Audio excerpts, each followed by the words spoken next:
if we're always holding a strong engagement rate, even if like less people are seeing it than usual, and we're still hitting an engagement rate of like 10-15% within that bracket, then it's clear that like the messaging we're putting across is working to the audience that it's hitting. And that's always a primary focus for us, especially on a brand account.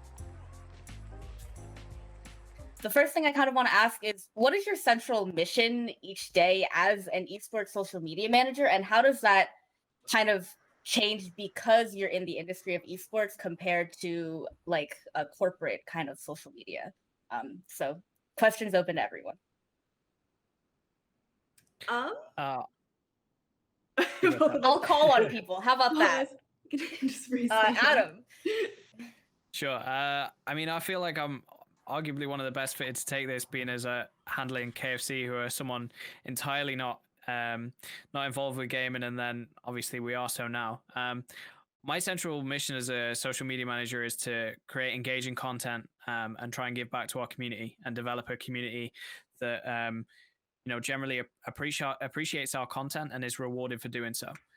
That said, we of course have different objectives working with such a huge brand like KFC to drive consideration of that brand, towards sales and awareness of our product. And really, for me, it's about taking that initial mission as a social media manager and then combining that with the goals of KFC and really seeing how you can sort of shoehorn the one into the other and make everything work so that everything looks very native, very organic. And again, like everything being purely community focused at all times. Yes, I'm super big on the community. And I know Sam has done some community work at her old job. So Sam, what would you like to say about this?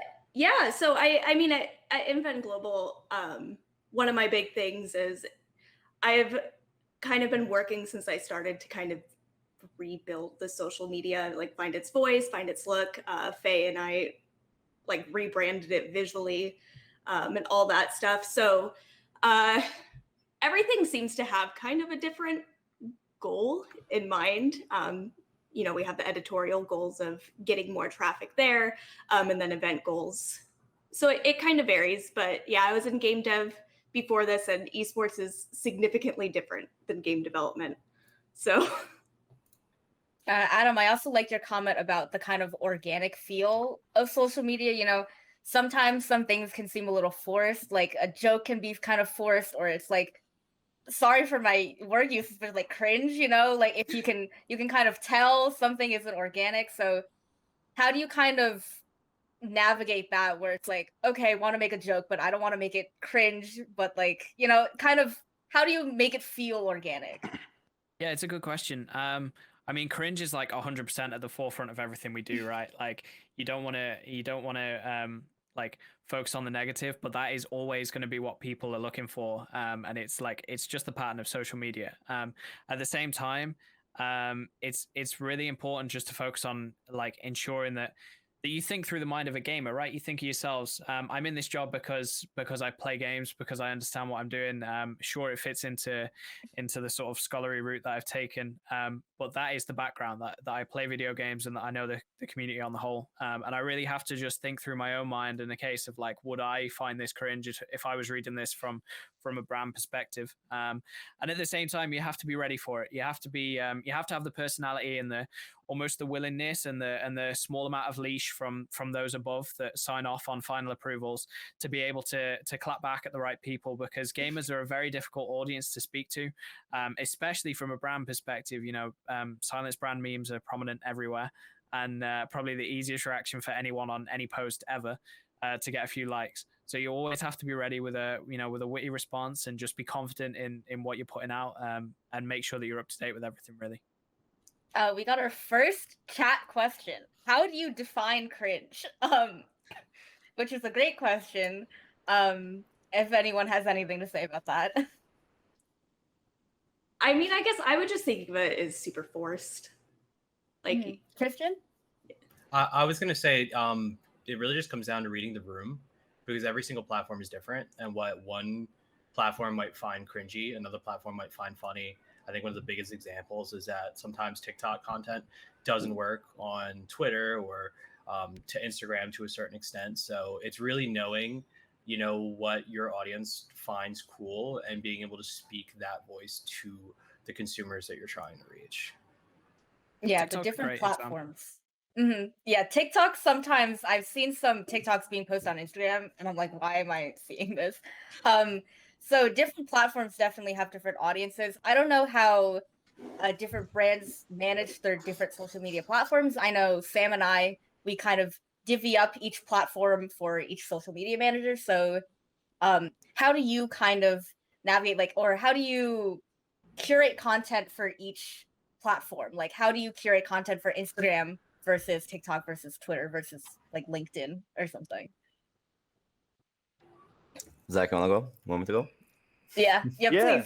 please. No, I think the diversification of platforms is really important when you roll out all of your content, because like Christian said, like the things that you post on TikTok aren't going to always translate over to Twitter. Actually, usually in my experiences, they just don't. Like those are two different audiences, and those are two different sets of people that want different things. And so, being able to have a really awesome content team that we have at Sentinels that is makes my job a lot easier when we have content that is specific for each platform, kind of segmented out on a day-to-day basis. And that's really been a big part of our social strategy, is to really take each audience in and think of them uniquely and not one size fits all. Yeah.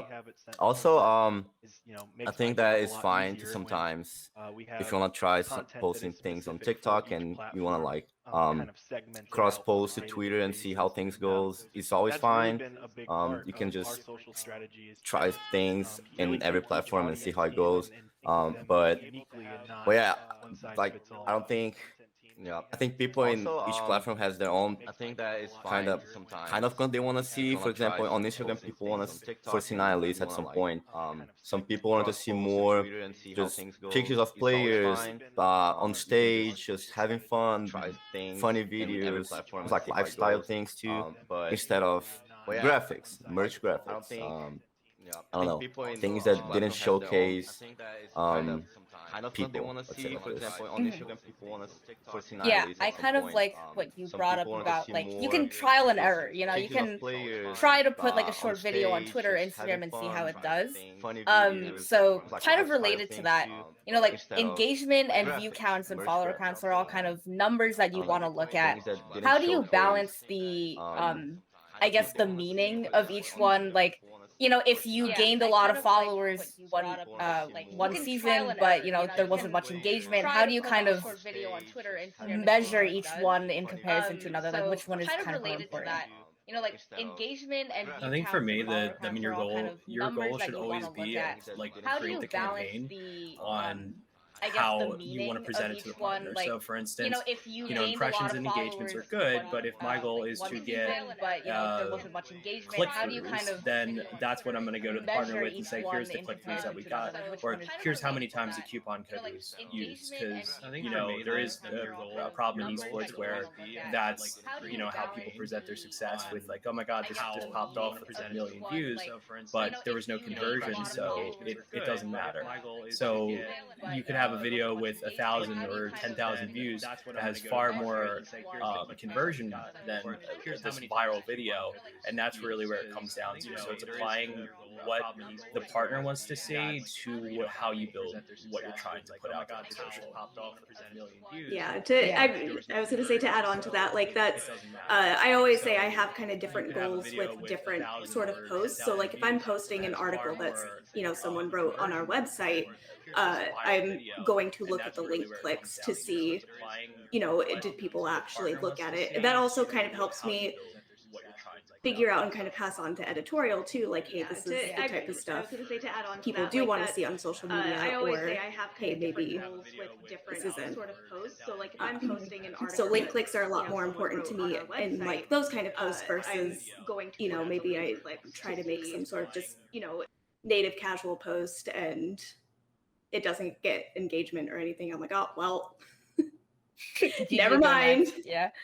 It definitely differs from company to company. Like in Inven, where we're kind of smaller, there's a lot of feedback that comes from the social media team where we're like, hey, editorial, this stuff does really well. And then that kind of helps editorial, like the other side of the company that makes the content, kind of like curate what people want to see. So there's a lot of feedback that comes from social media. So do you guys kind of have that rapport with like the higher ups in your company where you're like, hey, this does really well in social media, can we kind of push this? So like, how do you use your metrics to shape how your company or like higher ups operate?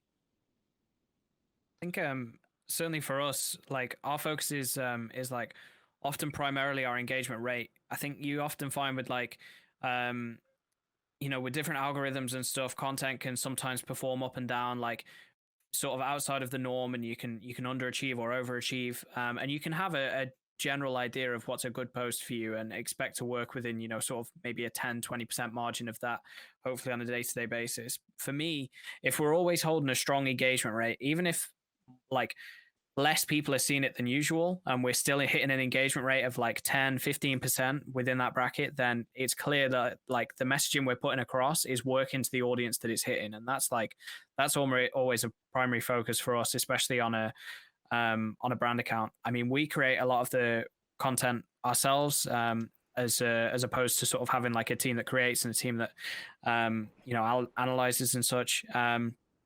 So we're able to really be hands-on day to day with that data and sort of react appropriately, and always focus on that engagement rate, whether it's a brand post or a sign-up post or anything that we're getting out there.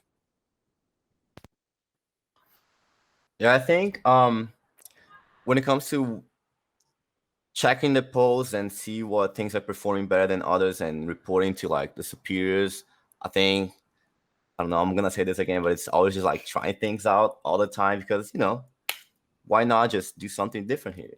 Maybe it'll work, maybe it'll not, and then you can just bring the results later and see how things perform better. And if things went well, sure, we should keep posting more of this. We should keep engaging with this community. Maybe make like slightly change. But if things doesn't go as expected, we just group up with everyone and say, okay, so what went wrong? What could have we done better here in this post? Like, why is the engagement on this like trash? Things like that. I think it's always trial and error, and then you just learn from it, and then you continue. We have another chat question, which is great. In regards to appealing to the audience, what's the balance between hitting the lowest common denominator, aka like appealing to a very broad audience, and kind of hitting specific targets? Like I know for Inven, we cover a lot of video games.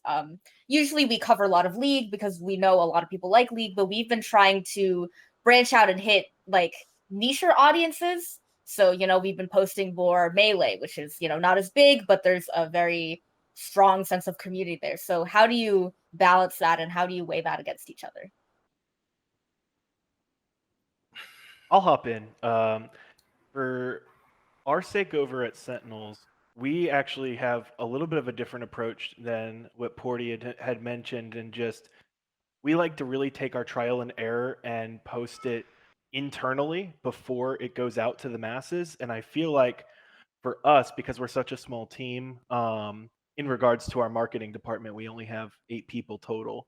And then in terms of our teams that we compete in, that are like heavy hitters for us, we really only have Valorant is our mainstay over at Sentinels, along with like a smattering of some of our other titles. And so that constant search for what feels right for the audience is just really making sure that our posts have the quality to reach the engagement floor that we have built up over time.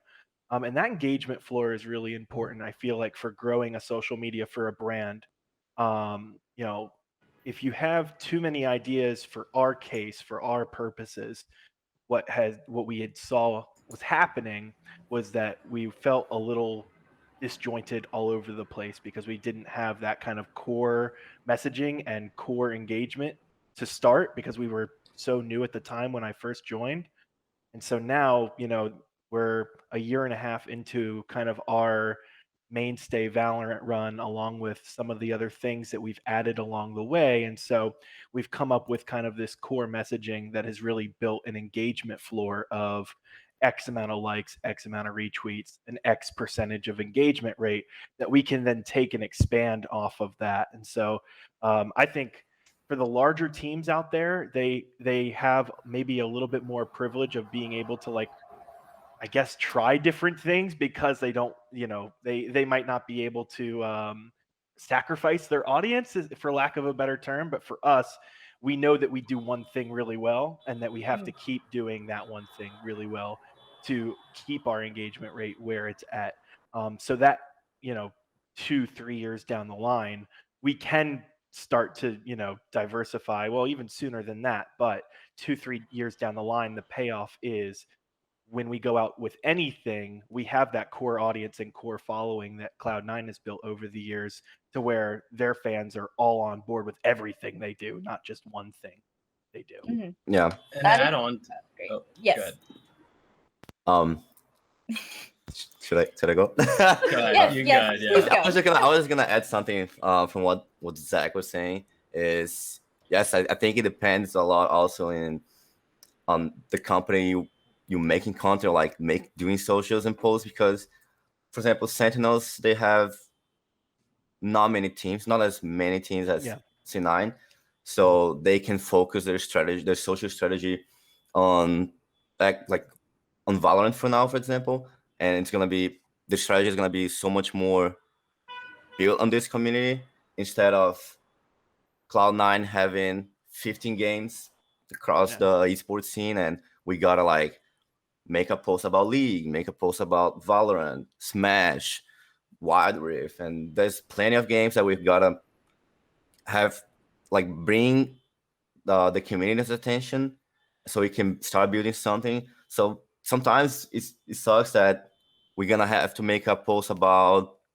I don't know, just I'm not gonna say any games, but XYZ game, but the community will not receive as other game communities not gonna receive as the first one that I mentioned. So it's no one's gonna be always happy, and it kind of blows. But you gotta also be present in every single community that your team is in, because you want that presence. You want people to see you in that in-game community. Yeah. And oh yeah, sorry. I was actually going to give you a chance to talk, because I know Nerd Street Gamer does a bunch of tournaments, and I've only been following the Valorant stuff from Nerd Street Gamer, but I know they do a bunch of other stuff, so I wanted your kind of input on that. Yeah, and it's definitely something that it's still a struggle, and I always see it being a struggle, is that social media is an ever-changing climate. So you're basically trying to patch holes as new ones pop in. And one of the things that I found that has been very helpful for me is doing more than just posting. So making a strategy around how are we getting this information out there. Posting a piece of content about a game is like putting up a poster in the middle of somewhere in the city.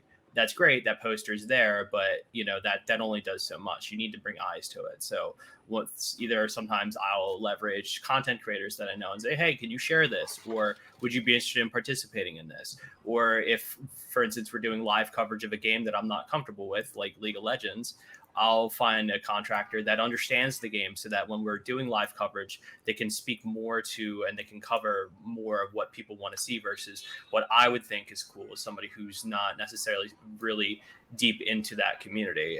It's one of the reasons why I think Valorant grew really well, because that was my passion, but also, why I also have to reach outside of my circles, because there's a lot of games that I don't have the time or the know-how to really get into. And I think really learning what those communities want to see. Do they want to see a feed full of live tweets? Do they only care about the highlights? Do they even care about social media?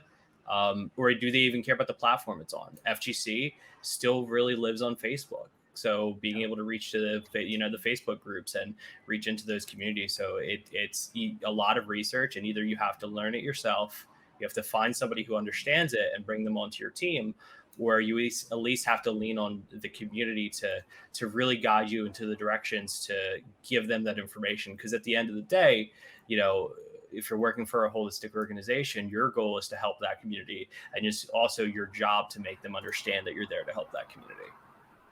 Zach, if you had something to add on to that. Yeah, I just wanted to touch on both Christian and Porty's points. Like running an esports from a team account, running esports socials, the really unique challenge to esports is the differential, the difference in games, right? So, we compete, at Sentinels in 5 titles, which is like a third of Cloud9's 15.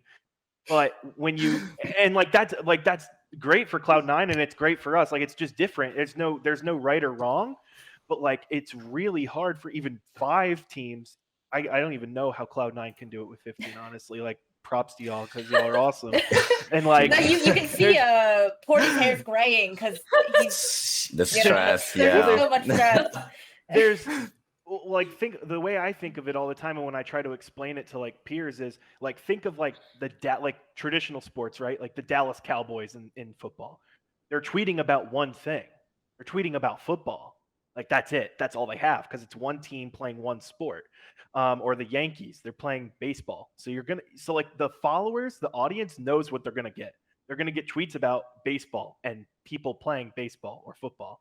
Whereas for us, we have 5 completely different audiences that we're trying to juggle between. And they've done market research that has pretty much shown like fans of different titles, you're gonna at best get about a 20% overlap between titles, which means 20% of your Valorant audience might care about your Apex Legends roster, and that's like a hard maybe. And so being able to juggle all of those like pretty much different balls in a row, like it is really it's probably the biggest challenge of esports socials, honestly, is being able to target each one of those audiences as unique and bring them content that serves them well. It's also about prioritizing for our case. I think in the case of teams that are looking to rapidly grow and are kind of still startups in the space, we had to prioritize our most successful team, and it left some of our other rosters getting less attention, to which it's just kind of a calculated marketing strategy at that point. It's not something that, I want to do, but at the same time, I know that what my goals are at this team are to continue building an audience and in building a floor of engagement up and up and up to lead to higher productivity and better numbers across our pages. So that's kind of part of the calculated marketing of esports socials as well, is being able to prioritize the games that your community is really leaning on for the most success. Speaking of that kind of floor of engagement thing that you and also Adam was talking about, there is a question in chat saying, I was curious about what's the minimum floor percentage? So Gabriel Costa in chat says, I've always heard it should be about at least 10% engagement, but what are your experiences with like a hard number that you kind of want to hit, or like a percentage? Yeah, so certainly from my side, like I think generally speaking of all Twitter accounts, for example, we'll find like an average engagement rate, and this is just a sweeping statement across brands and stuff, those that don't necessarily have social media strategies and just create content or just post content that doesn't necessarily sit natively on, each platform. You can like look for between sort of like anywhere of like a 2 to 5% engagement rate. And then for those that have specific strategies where, you're targeting a specific audience and creating specific content that, has the backing and the funding to do so, you'd want to be aiming for like around double that. Certainly for us at KFC, like 10% is like a benchmark for us as a minimum. Like we want to continue to like to ensure that the audience loves what they're seeing, right? And you can generally see like a slight drop off of engagement rate as you like grow a following and like increase the audience. And while you may have more followers, like the engagement rate doesn't necessarily always correlate. So if you can keep that engagement rate as strong as your growth, then you're always going to succeed in that department. Engagement rate is a really tricky thing to tell you what percentage is like a successful day, because it's really it's a probability game. And as you have more native impressions on the timeline, your engagement rate is bound to dip just a little bit, because it's that probability of, well, more people are seeing your post natively on their feed. And so, the probability of them all engaging with it continues to dip as you get more impressions. So it's this fine line math game that you have on a test, right? And so I've had days where, we're averaging, on a tournament day, 5 to 6 million native impressions within a 24-hour period, but we only had a 7 to 8% engagement rate. Well, that's actually really good comparative to 3 million impressions and a 10% engagement rate. So as the number of impressions goes up and up and up, you kind of have to temper your engagement rate expectations a little bit, just because, simply put, more people are seeing it on their feed. So it's always this like weird math problem to where you're figuring out like what is a successful day and what's not. But like more sweeping and broad than that, and more qualitative data, is just how many people are enjoying your content and you feel that energy across your feeds. How many people are genuinely commenting, saying like, wow, this made my day, or they're sharing it with friends and they're tagging their friends in the comments and stuff like that. Like if you can have those days and those experiences within a brand account, like that's really the secret sauce that keeps on building a team up forward. So I feel like that's it's a weird fine line of trying to figure out what makes sense and what doesn't. But at the end of the day, being able to see that community presence on your feed is really what is successful for a brand account. Yeah, it's definitely, there's always that give and take between the community and what you're doing, but also the numbers of engagement versus follower growth. So I know you guys have been at your companies for quite a while. So I wanted to ask, how is your job as a social media manager changed as the company grew and as the social media team grew? I'll direct this question to Sam first and then everyone else. But I know Sam, when she first started at Inven Global, there were kind of bare bones, and she had to build it up. And I know you guys have as well had to kind of build up that engagement floor and that community. So I wanted to kind of put that question out there with Sam first. I guess for me, like you said, I started with like bare bones basically, and so I had all these goals and stuff, but I also had to keep in mind what I am capable of doing. And so, like, for example, when they gave you me, first of all, I almost cried. And then, like, it was just really nice because for example, making our branding look better on socials and just in general was something I wanted to do from day one, but I'm not a graphic designer. And so, like, A, it was good to get someone who was, and then B, also like just got what we were going for and we were able to make something great. So like, I guess it was just more, getting more tools at my disposal. I was able to kind of revisit some goals I had made before that I was like, well, I can't do this right now, but I can down the line.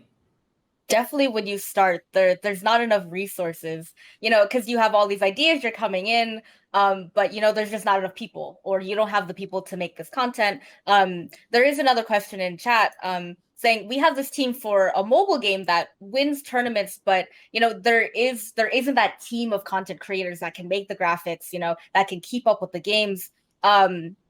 Since also most of their staff is not really into that game. So I guess this is going back to what Christian said about how she kind of outsources, different people and different content creators when she doesn't feel comfortable covering a game. So Christian, if you'd like to kind of elaborate on that and how you, pick and choose who you want to kind of outsource to, or like, when do you choose to, suck it up and be like, okay, I'll cover this game, or, just kind of hand it off to someone else who feels more comfortable?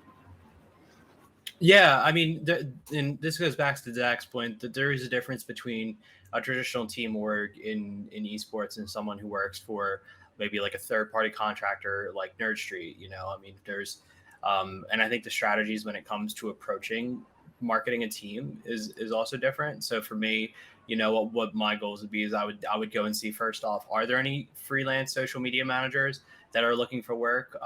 And in some communities, it's really easy. Overwatch, there's a ton of them. There's a decent amount in CSGO. In Valorant, there's more popping up every day.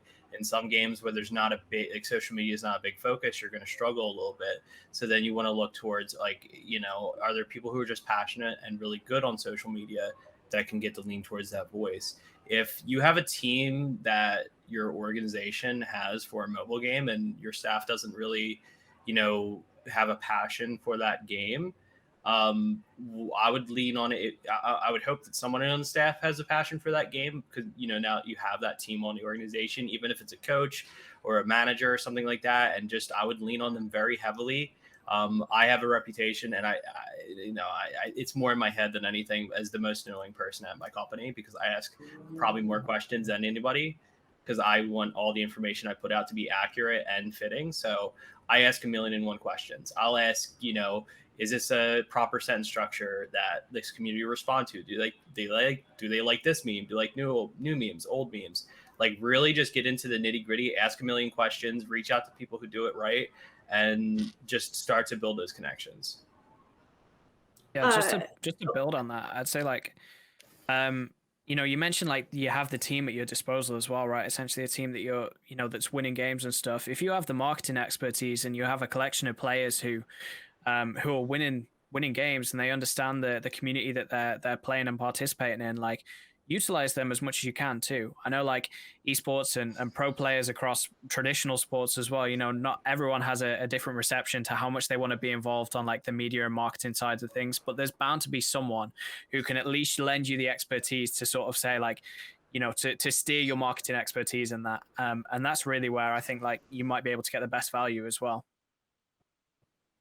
I was gonna say, I've actually worked on a mobile game. That was also something that was like, it was a kid's game. So of course, most of the people making it wasn't for them.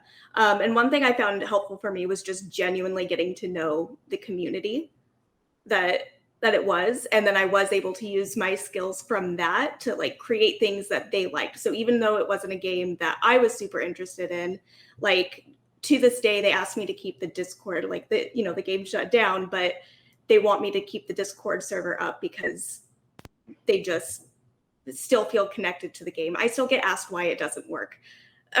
So yeah, I was just gonna add, it's like, sometimes you just hear on your business days, Monday morning, you make a post, 7 replies. Suddenly, in the weekend, out of nowhere, 20 replies or 25, like for example, on your competitive posts to, like, people, I don't know, maybe people just come more around when there's, like, games happening. Maybe that happens to Sentinels too, I don't know. I haven't noticed much. But some people, they don't care much about the normal content. They just come to watch the game and cheer. Sure. And they never say anything until you lose. And then when you lose, they're just there in the comments. Yeah. It's funny how that works, right? The best strategy for esports is to make sure your team loses so you can get the engagement up.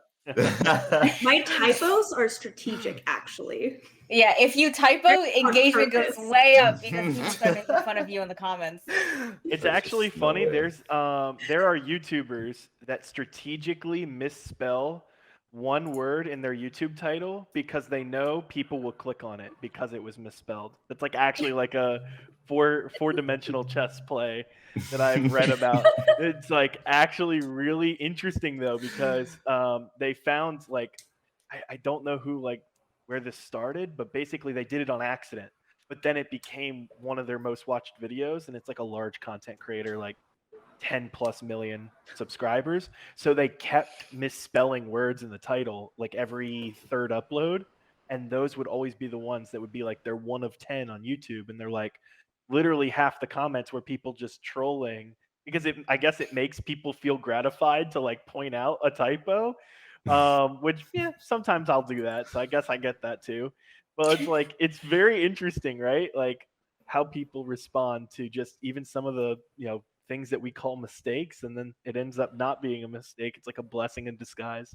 I've seen a lot of TikTokers use it as a strategy within their like subtitles as well, just playing on words and using it as like to comedic effect. But I mean, I suppose the point you'd make there is, you know, if a TikTok goes out to the For You page, then even if it shows up it's a Call of Duty video on a Valorant you know, fans feed, the one thing that they can identify with, even if they don't understand the whole game, is like, it's the typo. You're a muppet for spelling the words wrong, and it's like, well, there's the engagement bait, you know.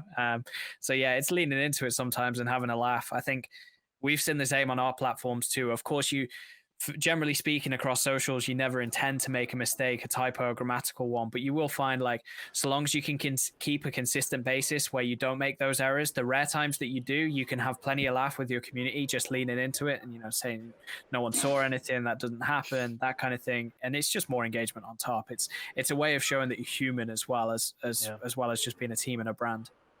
And I kind of want to go back to an earlier conversation we're having about cringe, because I think this does tie in a little bit too of like what cringe means, because also, you know, you could have two different audiences that follow your social platform that cringe different things. And, you know, you might make something that for like the general, like, well, you know, people who are either non-endemic, or I'll just use the word normie because that's all I know how to refer to them as. People who are like, you know, who are like not super like into esports, but they love gaming. They might find something that's really funny, and to them, like, it's awesome. But like for a lot of us here who, you know, a lot of us revolve our lives around esports, and like there are certain things from the outside that we might cringe at. And as a social media manager, sometimes it's a struggle to choose between what we find cool, because like we're so, you know, saturated in the media that we consume, and what somebody who you're trying to like have discovery for, what they might find, you know, really interesting. So sometimes I'll leverage people that might not care about esports and say, do you find this funny? Because, you know, it's like, you know, sometimes it's really hard to get that sort of visualization of what people might find interesting. Because if I see the typo, I'm just moving on. But like, there are people who, to them, like when they reply, maybe in their head, they're thinking, oh, they're going to thank me so much. They're going to be like, oh my God, I can't believe I made that mistake. Not realizing that it's a marketing technique. But, you know, yeah, I'm too saturated in media. kind of to go on that, like I made an Overwatch joke once on the Inven global account, and we have mostly League fans, and someone of course made a comment like, oh yeah, the two people who still play Overwatch will love it. And I just responded, I did, thank you. And they were just like, all right. I think it depends on like which account you're gonna post. If I go on the Spitfire account, the London Spitfire, which was the first account that I used to work at Cloud9, it was mainly Overwatch. Like, of course, if I post something that is non-Overwatch related, everyone was just gonna be like, what is this person talking about? That's so cringe, bro. Like, I think it really depends on like which audience you're picking. Yeah. I don't know.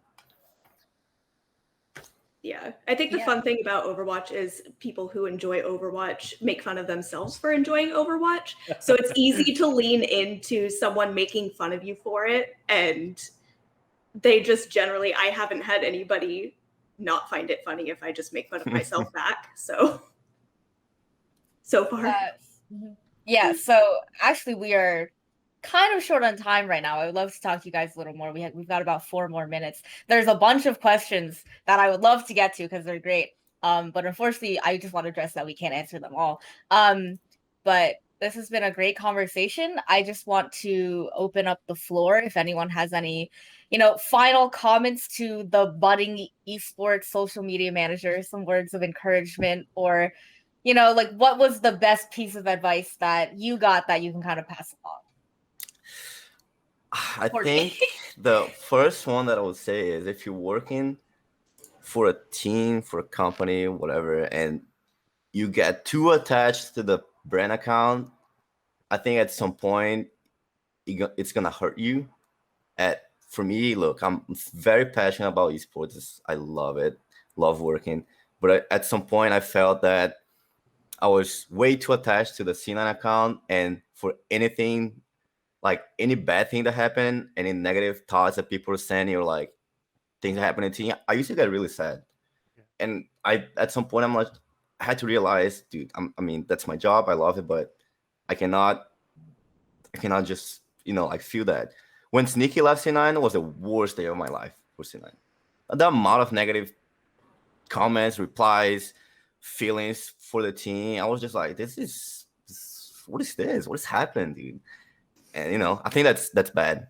But it's good to bring a little bit of a sentiment to the account. I mean, it's a brand that you work on. You building this. You constructing something for the future, and that's how you want to be reminded of. Remember. Sorry, bad English. ESL. But I don't think you should get too attached because at the end of the day, it's your job. I second that. I think like the number one question that I get asked is like how to get into esports and stuff too. And I suppose like the easiest thing that I'd say on just touching on that briefly is like to find transferable skills. I didn't get into working on esports social media by studying esports social media. I went to university and got a degree in sports journalism. I'm a passionate gamer, but I've never studied it. That said, I've studied social media, I've studied copywriting. I can take all those skills into things. You find free work and low paid work and stuff alongside your studies where you can, and get that experience if you have the time and the willingness to give it, and then like just continue to work hard and own any mistakes that you make, because social media moves very fast too. Always try and do the right thing and just accept that when things go wrong, it might seem like the worst thing in the world when thousands potentially of people can see it at one moment. It'll probably be forgotten by tomorrow. So that's the best thing for me is transferable skills. I would say too, I mean, finding a company that you can work at where you don't have a fear of failure, like find companies that celebrate failure, where if you mess up, and people are talking about it, you made a mistake, but your goal is to learn from it. And as long as you're actively learning from mistakes, that is going to be what helps you succeed. And also, I think the biggest piece of advice I can give is learn how to communicate. A lot of my friends who joined into social media for the first time will come to me very frustrated because someone who's on the executive team or someone they report to doesn't understand a meme. They don't understand a social media strategy. They don't approve a post, and I can pat them on the back and be like, oh, that sucks. But really, at the end of the day, it's your job to learn how to communicate to who you report to why this is important and why this matters. If they ask you to make some posts that you don't want to make those posts, but record why those posts didn't succeed. Make a case for why you want, your strategy to move forward. And, if you focus on being proactive and making change and not, regressing into, it's us versus them when it comes to who you report to, you're going to see a lot more success. And you're going to see not only just that, but your communication skills grow, because at the end of the day, you're part of a team and you're not a superstar. You're not like the voice. You're really just a part of a bigger team and you're there to support them. Yes, unfortunately, we are out of time. But I just want to say to everyone watching, please go check out everyone's social medias here. You can go see them on the attendees or the speakers tab on Hublot. Please connect with them. Everyone here is great and amazing. And there also is a mentorship program where you can actually just kind of message us. I know there are a lot of questions in chat that we unfortunately couldn't answer, so I hope everyone on this panel will be open to answering more questions if you guys have any. Unfortunately, that is all the time we have, but thank you everyone here on this panel for joining me. And there are definitely more sessions coming up. I believe the cosplay session is right after this one in 15 minutes. So yay, panel over. Thanks very much, guys.